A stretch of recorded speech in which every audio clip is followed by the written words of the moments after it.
इसका जवाब तो आदरणीय नरेंद्र मोदी से पूछिए कि आप जो यहाँ 10 साल से सरकार में थे, यह नीट परीक्षा में जो कि पेपर लीक हो रहा था 70 बार से ऊपर लीक हुआ है, क्यों नहीं आप कार्रवाई कर रहे थे? क्या हो रहा था जब तक मिली भगत नहीं थी? आज जब छात्र आंदोलन सड़क पर करते हैं, अब जांच, तब तक प्रधान जी जो इनके मंत्री हैं वो कहते हैं कि नहीं कोई गड़बड़ी नहीं है। जब छात्र और आंदोलित होते हैं और जब पता लगता है कहते हैं हाँ गड़बड़ी है, और डायरेक्टर को हटाते भी हैं।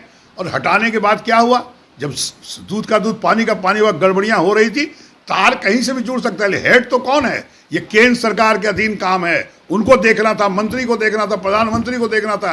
जनता ही उनसे जवाब पूछ रही है और आपके माध्यम से हम भी पूछना चाहते हैं, गड़बड़ी कैसे हुई? आप कहते हैं सुशासन की सरकार है, क्यों गड़बड़ी हो रही थी? और खास करके बिहार में भी आपकी सरकार है जो आप पूछ रहे हैं, आखिर गड़बड़ी कैसे हुई? इसका जवाब आदरणीय नरेंद्र मोदी प्रधानमंत्री को, छात्रों को देना होगा।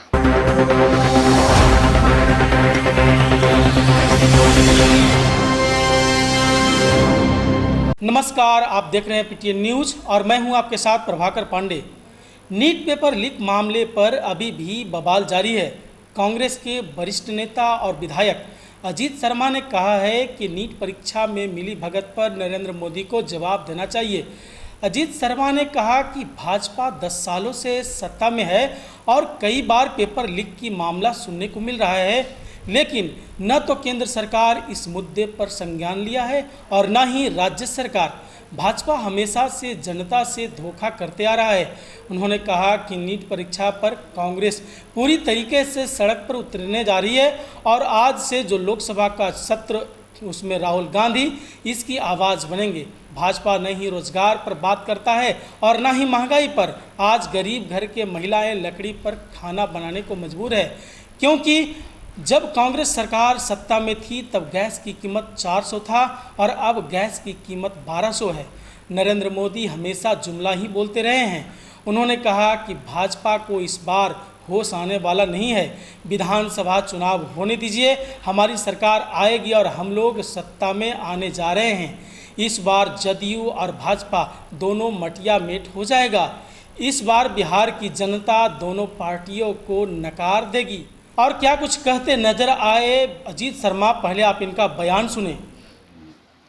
नहीं, विपक्ष मजबूत दिख नहीं रहा है। विपक्ष मजबूत है, जनता ने चुना है, इसे दिखना नहीं है। और इस बार बता दें, जो आदरणीय नरेंद्र मोदी प्रधानमंत्री जी जो डिक्टेटरशिप का काम किए हैं, जो झूठ बोले हैं युवकों के साथ कि साहब आप 2 करोड़ युवकों को प्रत्येक वर्ष रोजगार देंगे, 10 वर्ष बीत गए, 20 करोड़ को देना तो नहीं दिए।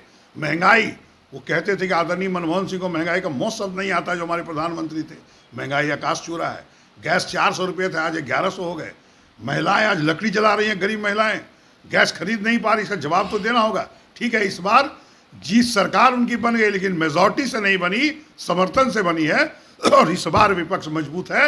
आपको बता दें, आदरणीय राहुल गांधी जी सदन में जो आवाज़ बनेंगे वो आप लोग देखिएगा, पूरी देश की जनता देखेगी।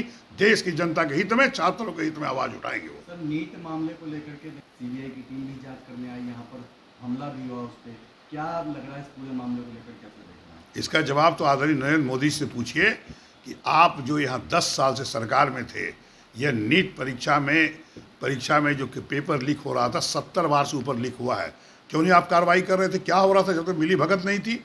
आज जब छात्र आंदोलन सड़क पर करते हैं, अब जांच, तब तक प्रधान जी जो इनके मंत्री हैं वो कहते हैं कि नहीं कोई गड़बड़ी नहीं है। जब छात्र और आंदोलित होते हैं और जब पता लगता है कहते हैं हाँ गड़बड़ी है, और डायरेक्टर को हटाते भी हैं। और हटाने के बाद क्या हुआ? जब दूध का दूध पानी का पानी हुआ, गड़बड़ियाँ हो रही थी, तार कहीं से भी जुड़ सकता है। हेड तो कौन है? ये केंद्र सरकार के अधीन काम है, उनको देखना था, मंत्री को देखना था, प्रधानमंत्री को देखना था। जनता ही उनसे जवाब पूछ रही है और आपके माध्यम से हम भी पूछना चाहते हैं, गड़बड़ी कैसे हुई? आप कहते हैं सुशासन की सरकार है, क्यों गड़बड़ी हो रही थी? और खास करके बिहार में भी आपकी सरकार है जो आप पूछ रहे हैं, आखिर गड़बड़ी कैसे हुई? इसका जवाब आदरणीय नरेंद्र मोदी प्रधानमंत्री को, छात्रों को देना होगा। राष्ट्रीय कार्यकारिणी की जेडीयू की बैठक होने जा रही है 29 तारीख को दिल्ली में। ये तो सब पार्टी अपनी बैठक करती है, हम भी दिल्ली जा रहे हैं आज। तो बैठक तो सबको करना चाहिए और सबका फीडबैक लेना चाहिए कि चुनाव में क्या हुआ, नहीं हुआ, कैसे हुआ, क्या कमियां रही। सभी पार्टियां लेती हैं, हम लोग भी लेते हैं। हम लोग भी खुद लोकसभा लड़े तो हम जितने वर्कर्स थे उनसे पूछे हैं कहाँ कहाँ कमियां रही, क्यों हुआ ऐसा। वो तो बट नेचुरल की मीटिंग होगी, इस मीटिंग तो सब पार्टी करती है। बिहार में लगातार की भेंट चल रहा है। ये तो आश्चर्य है मैंने इधर विगत 7 दिनों में 3 पुल गिर गए, उसके पहले भी सुल्तानगंज हमारे ज़िला में गिरा। आखिर क्यों गिरा? इसका मतलब कि इंजीनियर का डिज़ाइन फेल है या कॉन्ट्रैक्टर लूट रहा है। तो आखिर कौन जिम्मेदार है? सरकार जिम्मेदार है। यह तो सरकार से पूछिए ना, आखिर क्यों पुल गिर रहा है, क्यों टेक्निकल फॉल्ट है, क्या इंजीनियर आपके अच्छे नहीं था, इंजीनियर क्यों नहीं लाते हैं? आज जो पहले जो बना हुआ, आज से चले जाइए 40, 50, 100 साल पहले, कहाँ कोई गड़बड़ियाँ थी? इसका मतलब कहीं ना कहीं तकनीकी कमियां हैं या कॉन्ट्रैक्टर लूट है, पदाधिकारी आपके कंट्रोल में सरकार के नहीं है। निश्चित तौर पर इसको जांच होनी चाहिए और जो भी गलती कर रहा है, चूंकि ये जनता का पैसा बर्बाद हो रहा है, इसलिए जो भी गलती कर रहा है उसको कड़ी से कड़ी कार्रवाई सलाखों के पीछे भेजना चाहिए। तेजस्वी की सत्ता पक्ष हमलावर हैं, कैसे देख रहे हैं? क्यों? हर पार्टी को अधिकार है आभार यात्रा निकालने का। मैं भी अब आभार यात्रा हम अपने लोकसभा में करने जा रहे हैं, इसमें उनको आपत्ति क्यों है? सभी पार्टी को अधिकार है जनता का आभार प्रकट करना, चाहे वो हारे या जीते। जनता का आभार प्रकट करना ये दायित्व बनता है हम लोग का। 4 सांसद जीते हैं कांधा देने के लिए और इसीलिए वो आभार व्यक्त कर रहे हैं और विधानसभा चुनाव के बाद आरजेडी समाप्त हो जाएगी। भैया पिछले हम लोग गठबंधन में एक ही सांसद किशनगंज जीते थे, इस बार 7 जीते हैं। उनको पता है, होश नहीं है उनको। और इस बार जब बिहार का चुनाव होगा हम लोग सत्ता में आएंगे, गठबंधन की सरकार बनेगी।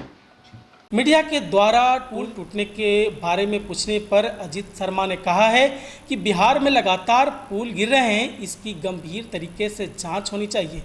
कौन कौन से लोग दोषी हैं, उनके खिलाफ सरकार कठोर कार्रवाई करे। पुल के योजना के पैसे को या तो ठेकेदार घपला कर देता होगा, इंजीनियर या अधिकारी, क्योंकि बिहार के कोई भी अधिकारी सरकार के कमांड में नहीं है। लगातार 3 पुल गिरना इस सरकार के लिए सबसे शर्मनाक बात है। फिलहाल इस खबर में बस इतना ही। आगे के तमाम खबरों के लिए बने रहें पीटीएन न्यूज़ के साथ। वीडियो को लाइक करें, शेयर करें, चैनल को सब्सक्राइब करना ना भूलें। धन्यवाद।